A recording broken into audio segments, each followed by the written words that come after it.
Hoy vamos a hablar sobre diabetes según la guía clínica de la guía ADA 2026. Vamos a mirar el nuevo paradigma sistémico y cardiometabólico renal. Quien les habla es Isabela Escarate Caicedo y mi tutor fue el doctor Rabagli Jiménez. Ya hablando de una definición de diabetes, tenemos que es un grupo de condiciones metabólicas que van a afectar el metabolismo de los carbohidratos, lípidos y proteínas. ¿Qué es lo que pasa aquí? La glucosa va a ser subutilizada como fuente de energía y se produce en exceso debido a la gluconeogénesis y glucogenólisis inadecuadas, lo que lleva finalmente a un estado de hiperglicemia. Ya la fisiopatología de la diabetes va más allá de la célula beta. Vamos a tener muchos cambios a nivel sistémico, entonces vamos a tener una resistencia a la acción de la insulina en tejidos periféricos, en particular lo que va a ser el músculo, el tejido adiposo y el hígado, que van a constituir los tejidos clásicos de la acción de la insulina. También a nivel hepático tenemos un incremento de la gluconeogénesis. A nivel intestinal vamos a tener un aumento en la reabsorción de glucosa, alteraciones ya sea en la secreción o en la acción de las incretinas. Tenemos una pérdida del eje entre el eje intestino-sistema nervioso y también vamos a tener alteraciones en la microbiota intestinal. A nivel renal vamos a tener un incremento de la reabsorción de glucosa por parte de los túbulos renales. En el páncreas vamos a tener una secreción de insulina defectuosa como respuesta pues al estado constante de hiperglicemia y también vamos a tener una reducción de producción de amilina y de aumento de glucagón por parte pues, del páncreas. También vamos a tener una lipólisis acelerada en las células grasas y pues esto finalmente va a llevar a un estado proinflamatorio permanente que va a conducir a lo que va a ser una endoteliosis y riesgo cardiovascular. Ya hablando como tal de la clasificación clínica de la diabetes mellitus, vamos a tener la diabetes mellitus tipo 1, que va a ser la autoinmune, donde va a haber una destrucción de las células beta que lleva a un déficit absoluto de insulina. Entonces, se puede ver en pacientes menores de 35 años que tengan un antecedente de autoinmunidad personal o familiar, que tengan un IMC menor a 25 y también que tengan un control imposible sin insulina y comorbilidades asociadas. Ya hablando de la diabetes mellitus tipo 2, tenemos que hay un déficit progresivo de secreción de insulina que va a ser secundario a un proceso de resistencia a la misma. Entonces, esta va a ser una alteración metabólica que no va a tener una causa específica y los factores de riesgo van a ser dados como tal por el síndrome metabólico. Entonces, yo considero un paciente con síndrome metabólico a todo paciente que tenga obesidad, que tenga diabetes mellitus y que tenga hipertensión. Ya la diabetes mellitus gestacional se va a diagnosticar en segundo o el tercer trimestre del embarazo a personas que no tengan antecedentes de diabetes mellitus y ya otros tipos específicos de diabetes, vamos a tener la monogénica, el tipo, que puede ser el tipo MODI, la inducida por fármacos como lo son los glucocorticoides, la inmunoterapia, enfermedades del páncreas exocrino como lo es la fibrosis quística, la pancreatitis, endocrinopatías y acromegalias. Ya los criterios diagnósticos y el tamizaje, vamos a tener criterios diferentes para prediabetes y diabetes. Entonces, en la prediabetes vamos a tener una hemoglobina glicada entre 5,7 a 6,4, que vaya a tener una glicemia en ayunas entre 100 y 125, una glicemia a las 2 horas de tolerancia oral de entre 140 y 199. Y lo importante a tener en cuenta aquí es que en este punto yo puedo intervenir al paciente para evitar que él progrese a una diabetes mellitus. También se debe evaluar la presencia de enfermedades cardiovasculares debido a que un paciente con prediabetes va a tener un mayor riesgo. Ya los criterios estándar para diabetes va a ser una hemoglobina glicada mayor a 6,5, una glicemia en ayunas mayor a 126, una prueba de tolerancia oral mayor a 200 y una glicemia aleatoria mayor a 200 miligramos y que tenga los síntomas los síntomas clásicos de hiperglicemia que van a ser las 4P: polidipsia, polifagia, poliuria y pérdida de peso. Ya para confirmar yo el diagnóstico de una diabetes o una prediabetes, debo de tener dos resultados anormales de la misma prueba o de pruebas diferentes. Cuando yo no necesito confirmar el diagnóstico, Cuando el paciente me debuta con una glicemia mayor a 200 y con síntomas de hiperglicemia, que son las 4P que mencioné anteriormente, o que como tal tenga una crisis hiperglicémica al momento de yo hacer el diagnóstico. Ya el tamizaje en adultos, la guía plantea que se debe comenzar a los 35 años o antes en los adultos que tengan, pues, uno o más factores de riesgo, como lo es el sedentarismo, la obesidad, que tenga signos de resistencia a la insulina.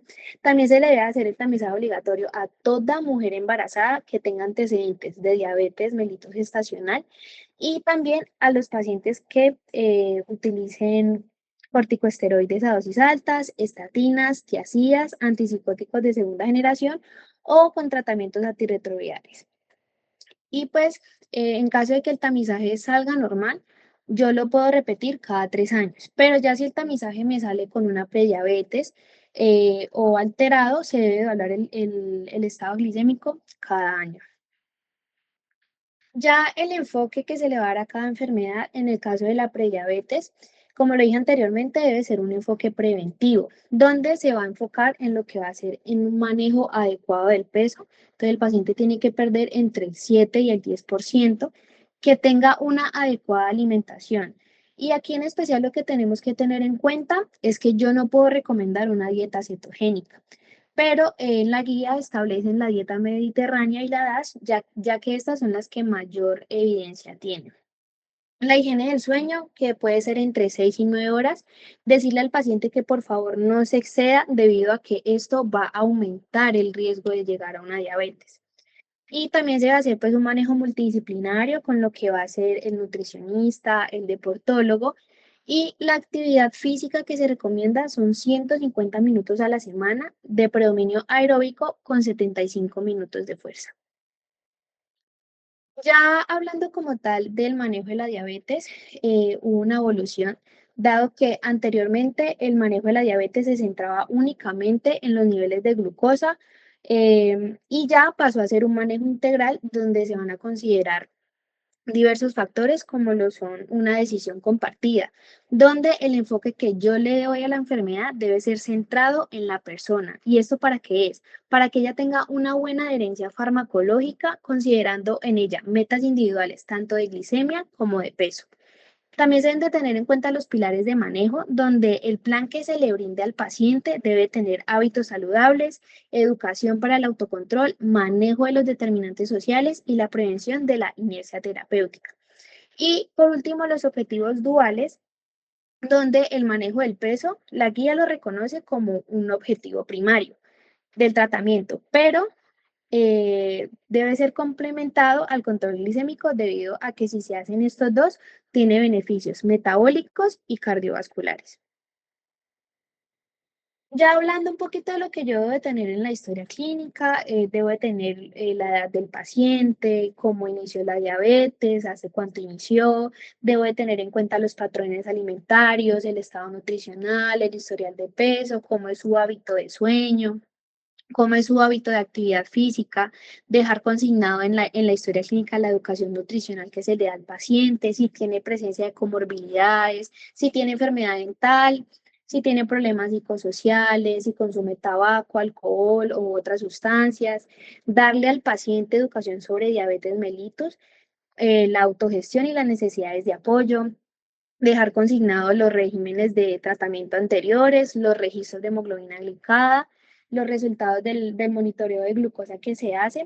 En caso de que tenga antecedentes de cetoacidosis, debo de dejar plasmado ahí la severidad, la causa del episodio de cetoacidosis, si tuvo también lo mismo episodios de hipoglicemia, si tuvo alteración de la conciencia, por qué fue, cada cuánto le pasa o cada cuánto le pasó, evaluar conductas de la toma de medicamentos, si tiene barreras de adherencia, si ha tenido aumento de la presión arterial, si ha tenido cambios en el perfil lipídico, si ha tenido cambios microvasculares como lo es una retinopatía, una nefropatía, una neuropatía, si tiene lesiones del pie, si tiene una disfunción sexual, si tiene gastroparesia. En la parte macrovascular, si ha tenido una enfermedad arterial coronaria, si ha tenido un evento cerebrovascular, si tiene enfermedad arterial periférica y de suma importancia que en mujeres en edad fértil debo dejar consignado lo que va a ser la anticoncepción y la planificación previa. Ya el examen físico tiene que ir basado en lo que va a ser la antropometría, donde yo debo de tener en cuenta lo que va a ser la talla, el peso del paciente, el perímetro abdominal, que en las mujeres es de 80 y en el hombre es de 90, y debo de comparar con las visitas previas del paciente. Los signos vitales, debo de dejar consignada la presión arterial y en caso de estar indicada, debo de hacer un manejo ortostático, la frecuencia cardíaca, en la inspección general debo de mirar el estado nutricional, la distribución de la grasa corporal, la piel, debo de buscar pues signos de resistencia a la insulina, que vamos a tener los acrocordones, que son estos que ven aquí, que van a ser pequeñas lesiones benignas, blandas y pediculadas que van a aparecer en lo que va a ser el cuello y las axilas y van a estar relacionados con una hiperinsulinemia y una resistencia a la insulina. También voy a encontrar una acantosis nigricans, que son placas hiperpigmentadas, aterciopeladas y engrosadas que van a estar principalmente en lo que van a ser el cuello y las axilas. Estos son síntomas o son signos clínicos que van a ser importantes para yo evidenciar pues una resistencia a la insulina y debo de sospechar ya sea o una prediabetes o una diabetes mellitus. Ya en el sistema cardiovascular vamos a hacer lo que va a ser la auscultación, vamos a hablar los pulsos periféricos, vamos a buscar la presencia de edema y el examen de los pies también es un punto importante en el examen físico del paciente diabético y debemos de inspeccionar la piel, las uñas, mirar si tuvo deformidades de la extremidad, si tiene úlceras. Es de suma importancia evaluar lo que es el pulso pedio y tibial posterior, debido a que en la diabetes la hiperglicemia crónica acelera lo que va a ser la aterosclerosis y produce una enfermedad arterial periférica, lo que va a reducir el flujo sanguíneo hacia los miembros inferiores, por lo que el pulso pedio y tibial posterior pueden estar disminuidos o ausentes. Esta evaluación va a ser fundamental porque va a identificar a los pacientes que tienen mayor riesgo de desarrollar úlceras, una isquemia y evitar así amputaciones. Ya el fondo de ojo, lo que yo debo hacer principalmente es verificar que el paciente tenga un tamizaje oftalmológico periódico para retinopatía diabética. Lo mismo con la tiroides, vamos a palparla para descartar alteraciones notorias.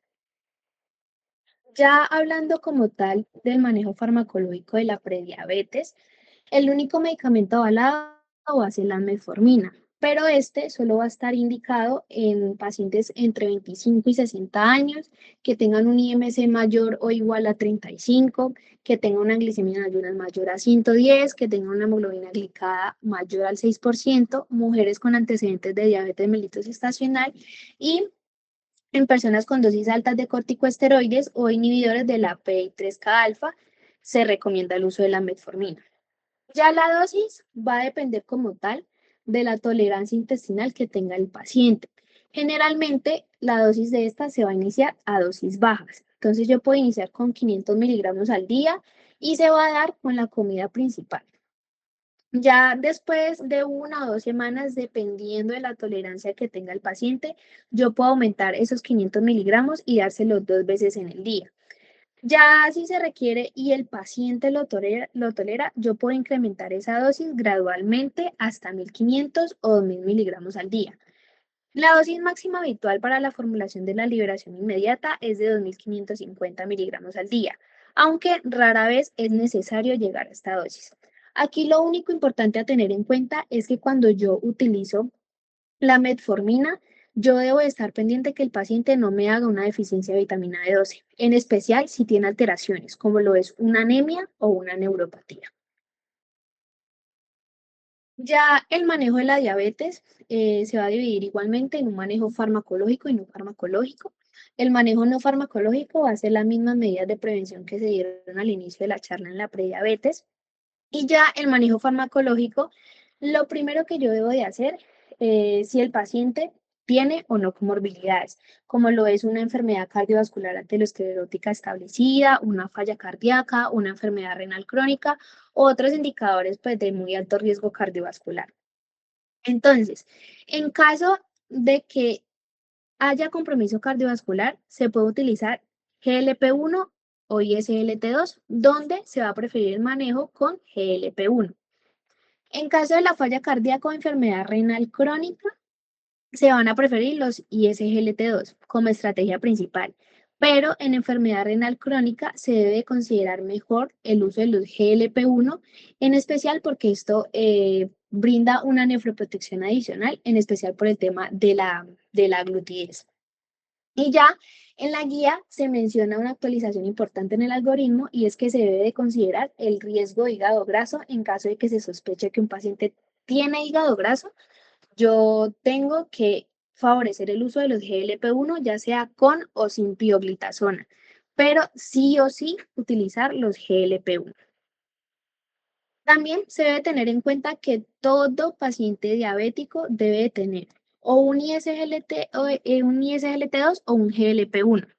Si yo veo que mi paciente no tiene uno o los dos, yo debo de reevaluar el, el tratamiento que tiene mi paciente y ponerle sí o sí alguno de estos dos fármacos o los dos. También tener en cuenta que el uso del uno no contraindica el uso del otro.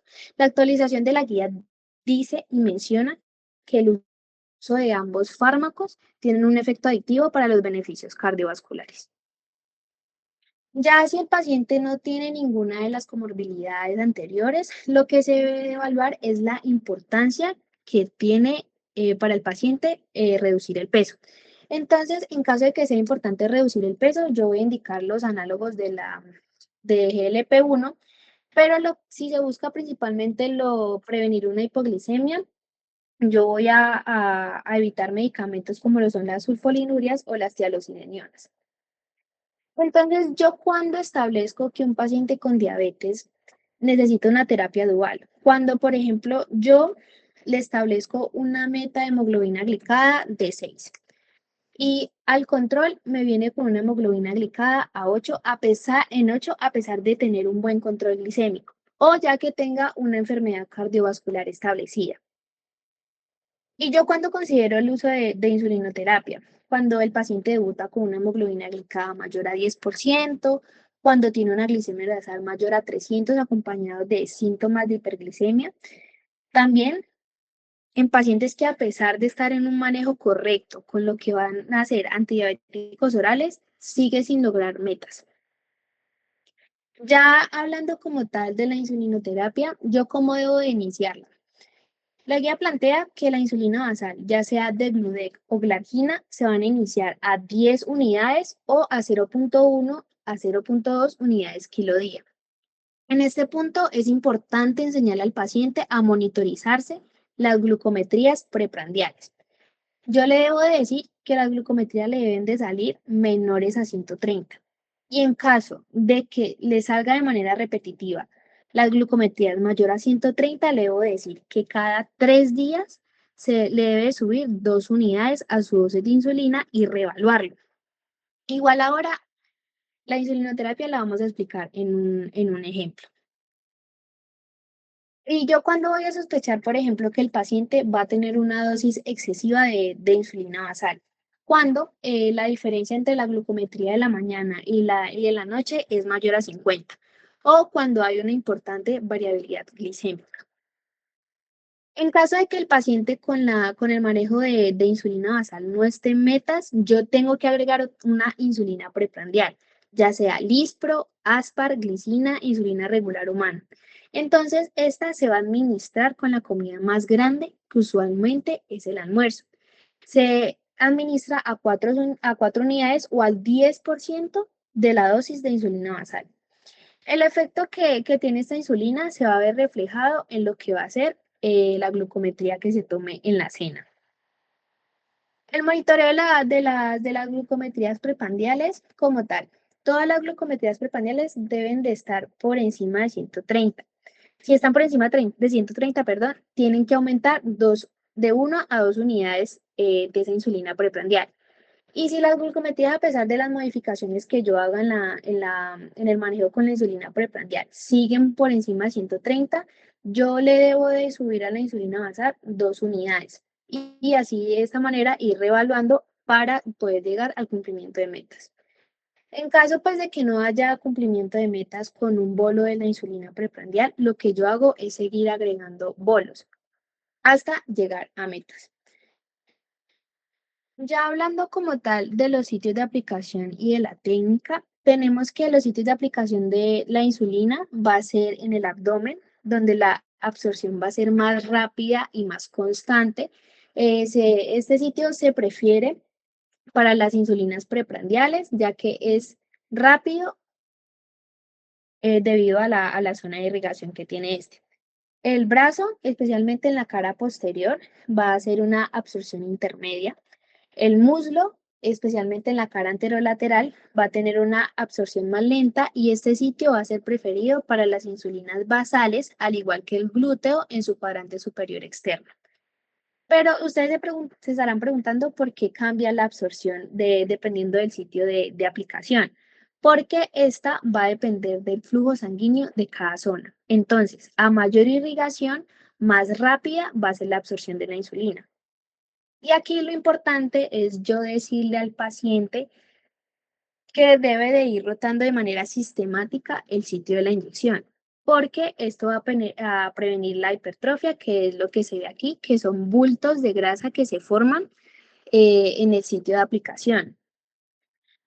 Y esto pues ocurre por aplicar de manera repetitiva la insulina en el mismo lugar. Entonces, pues esta lipohipertrofia puede causar una absorción irregular de la insulina, una variabilidad de la glucosa, ya sea una hiperglicemia o una hipoglicemia, disminución en la eficacia del tratamiento y pues también que haya mayor dolor o dificultad durante la inyección. Entonces, lo que yo le debo decir al paciente es que debe derrotar el sitio de inyección dentro de la misma región anatómica. Entonces, por ejemplo, en todo el abdomen se lo aplica, pero debe dejar entre cada sitio de aplicación de 1 a 2 centímetros.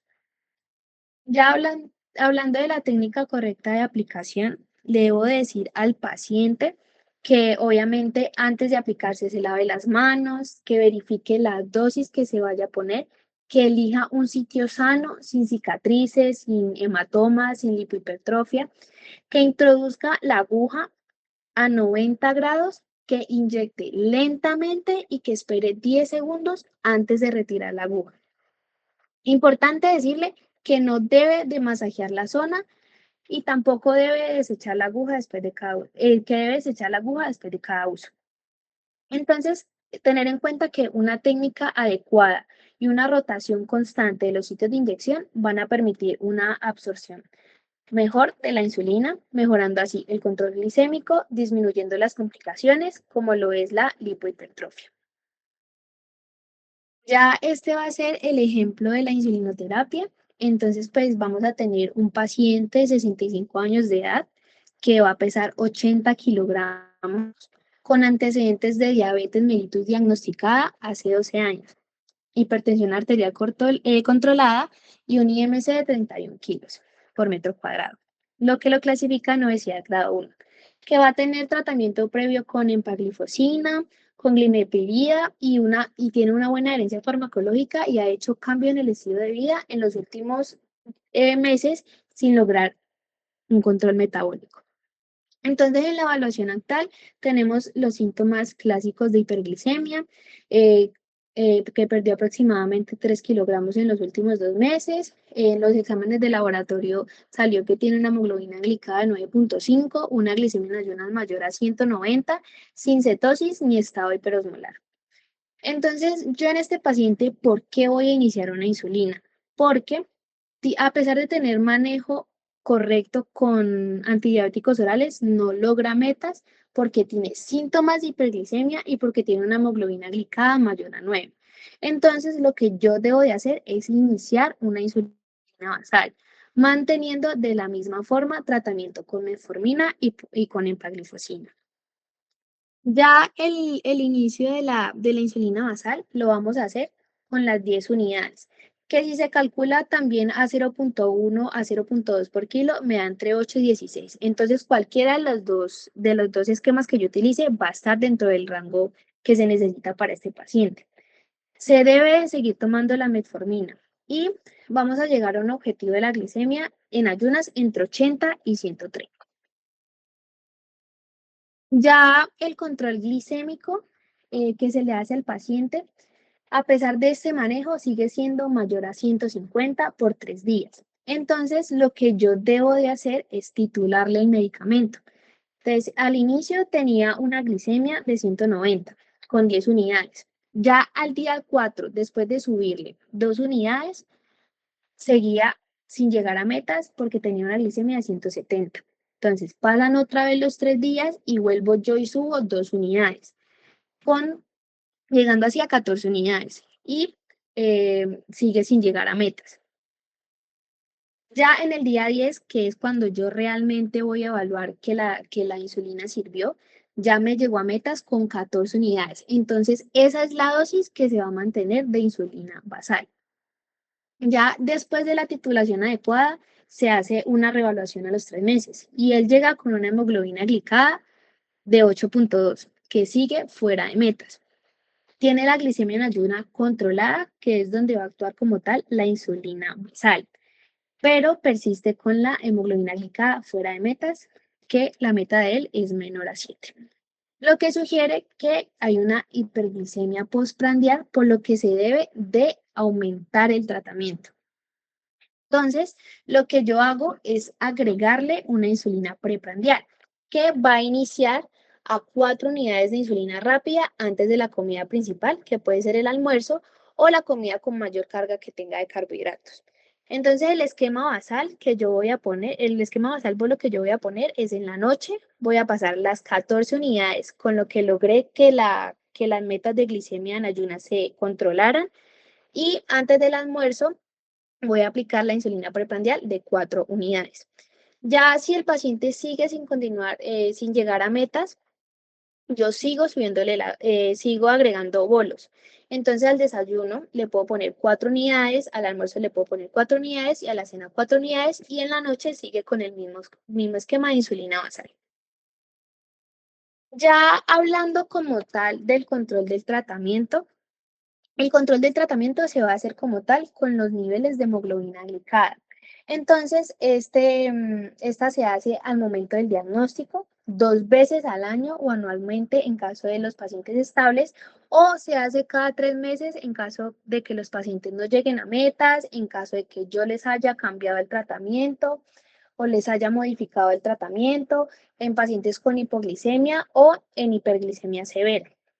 Entonces, en general, la meta de la hemoglobina glicada es 7%, pero yo puedo ser más estricto en pacientes jóvenes que tengan una diabetes mellitus de corta duración, que tengan bajo riesgo de hiperglicemia, y le digo que su meta es 6,5.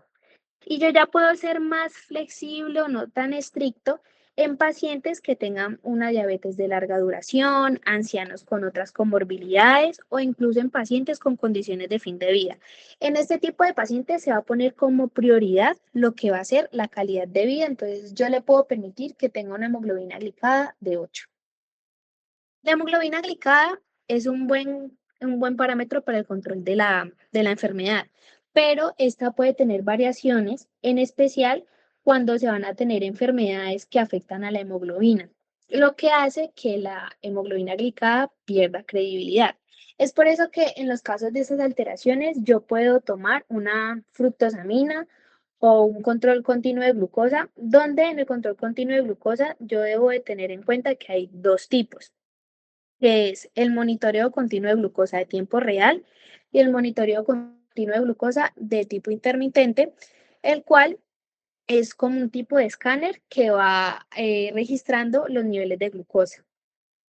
Estos controles van a producir una reducción de la hemoglobina glicada y una reducción de la hipoglicemia. Aquí lo importante del control continuo de glucosa que yo debo de tener en cuenta es que este se debe de saber interpretar. Entonces se tiene que tener en cuenta que el tiempo de uso mínimo es de 14 días, donde más del 70% de los datos registrados, para poder que tenga un registro válido, donde los valores que yo tengo que interpretar son la glucosa media, que es una aproximación de lo que va a ser la hemoglobina glicada, el coeficiente de variación, que es el que determina como tal el riesgo de hipoglicemia, donde su valor debe de ser menor a 36% y el tiempo en el rango que es entre 70 y 180. También yo puedo tomar, en caso de tener más opciones, una albúmina glicada. Pero aquí lo importante en el tratamiento es que el paciente tenga un control glicémico. Además, es de suma importancia yo prevenir una hipoglicemia, debido a que esta es más mortal que una hiperglicemia, por lo que se debe hacer de una evaluación de forma continua a los pacientes para descartar pues la presencia de esto.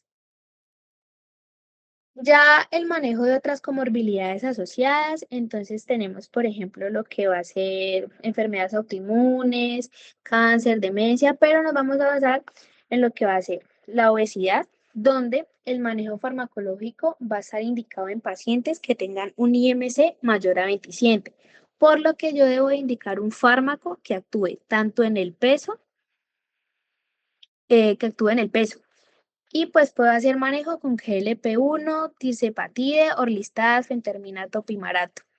La terapia va a ser efectiva cuando se tenga una reducción del 5% del peso en 3 meses. También yo puedo considerar un manejo alternativo, que va a ser el manejo quirúrgico o la cirugía metabólica, que se va a indicar en pacientes que tengan un IMC mayor a 30.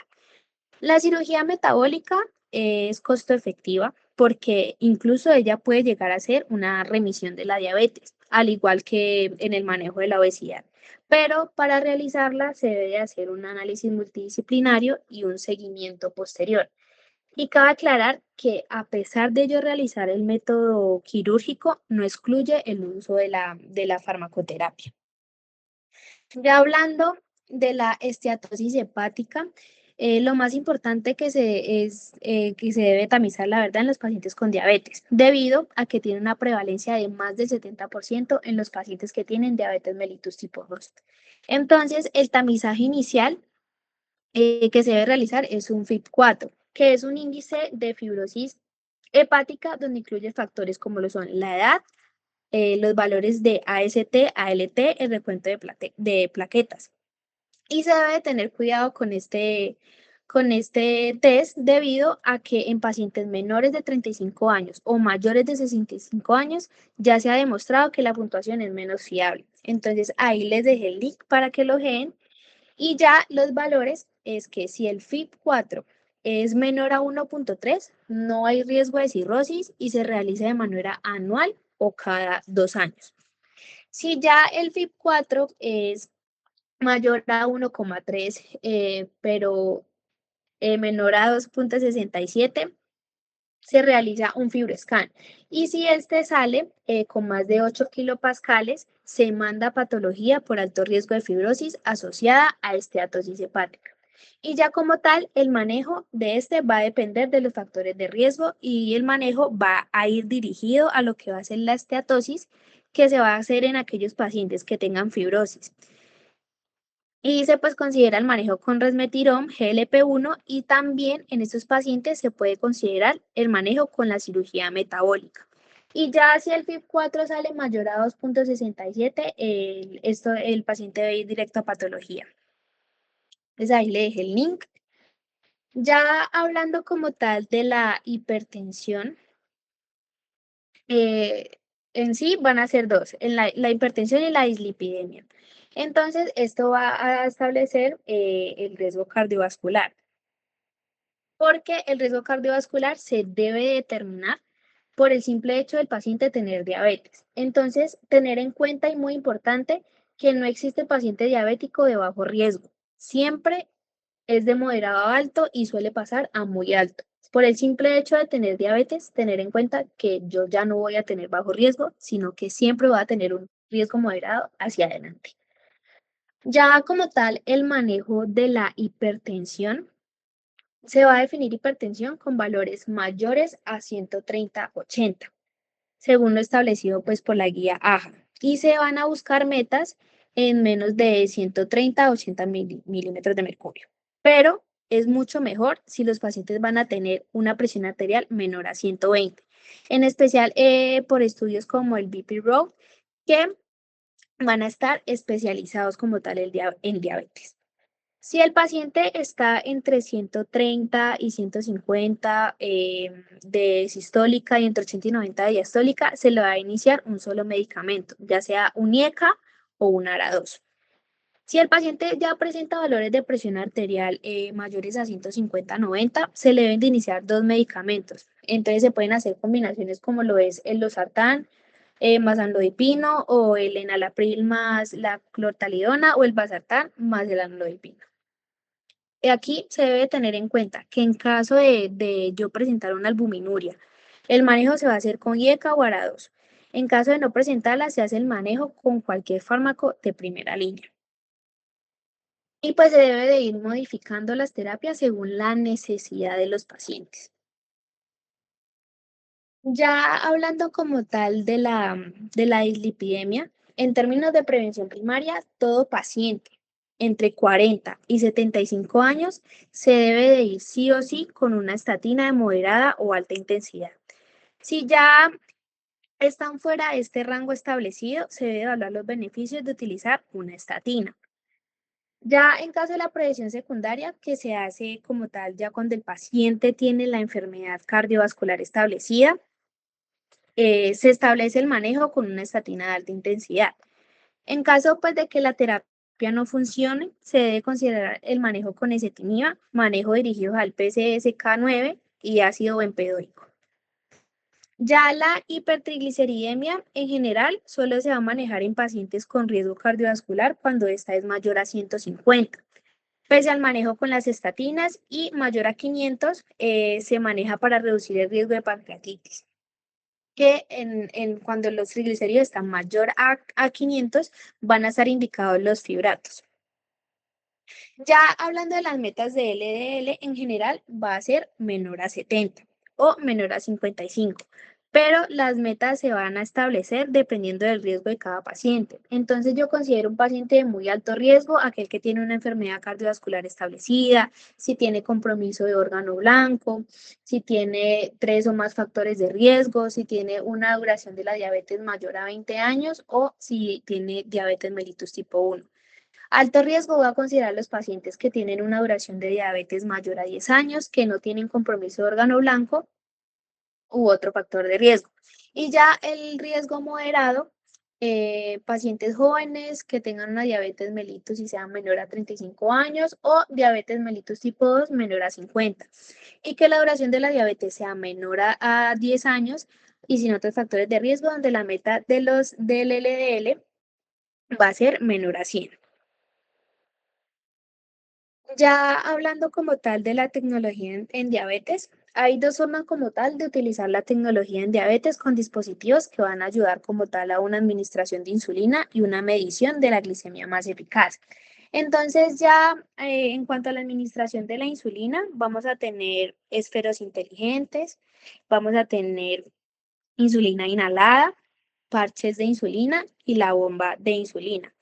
Ya en cuanto a la medición de glucosa, vamos a tener el glucómetro, que este idealmente se le debe indicar a todo paciente con insulinoterapia. Y también se debe tener en cuenta los posibles errores que tenga pues este dispositivo. Ya el monitoreo continuo de glucosa, los candidatos a esta opción son generalmente pacientes que tienen manejo con múltiples dosis de insulina o que tengan riesgos de hipoglicemia, también en mujeres embarazadas.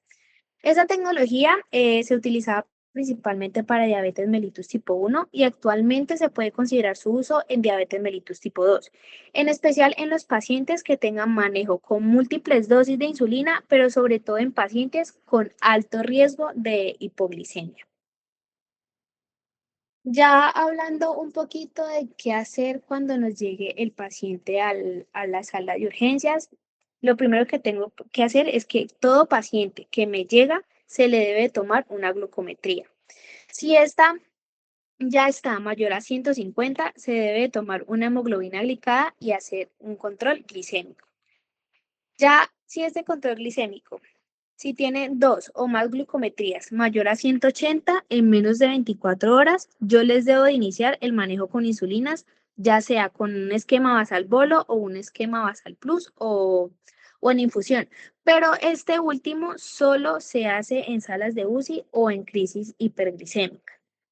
También se le debe de hacer un seguimiento con glucometrías preprandiales buscando como tal una meta de 140 a 180 o de 100 a 180 en escenarios no críticos y según estos resultados pues se van a hacer como tal los ajustes necesarios de la terapia. Muchas gracias. Muchísimas gracias, Isabela. Un tema muy chévere, muy bonito y que supiste abordar muy bien.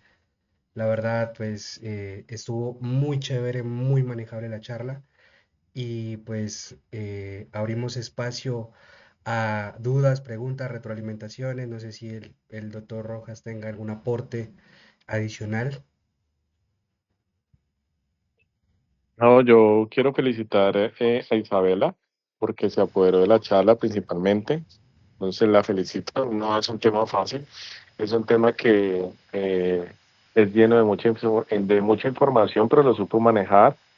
Eh, Se vio la preparación, entonces definitivamente ojalá los muchachos, los que no se conectaron, tengan la oportunidad de revisarla en YouTube porque fue muy concisa. Los algoritmos y las cosas definitivamente que hay que hacer. Muchos de los muchachos van a salir directamente a equipos básicos de salud a niveles de atención uno y 2 donde no siempre van a manejar crisis, sino pacientes que les llega con diagnóstico de primera vez, el ajuste de la insulina y los medicamentos.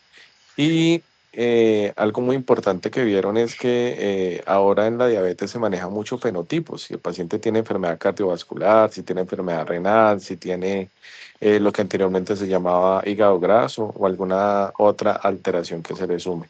Entonces, más que eso, quiero felicitar nuevamente a Isabela y a todos los que están conectados. Muchas gracias. Vale, muchas Muchas gracias, profe. ¿Alguien más, algún aporte, alguna duda, pregunta que quieran hacerle a la ponente? ¿O todo quedó muy claro?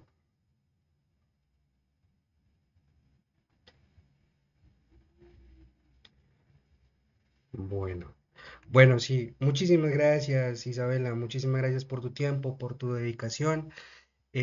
Muchas gracias a los que se conectaron. Esta charla va a YouTube junto con otra charla que es la charla del doctor Solís. Y me disculpa el doctor Rojas, es que originalmente esa grabación se me había perdido, pero ya la encontré, sino que todos estos meses me había quedado calladito. Entonces, los invito a nuestro canal de YouTube, ahí va a estar la charla de Isabela colgada. Isa, los compañeros de profundización, que si les puedes facilitar las diapositivas que están muy buenas. Y pues nada, estén pendientes de todas las actividades que se vienen. La próxima semana revisamos epidemias con el doctor Granada. Ya les subo el video, los dos videos pendientes, el del doctor Solís y el de Isabela. Y pues muchísimas gracias y que tengan una buena noche. Cuídense mucho, nos vemos. Chao. Gracias, Isabela. gracias a ustedes. Hasta luego.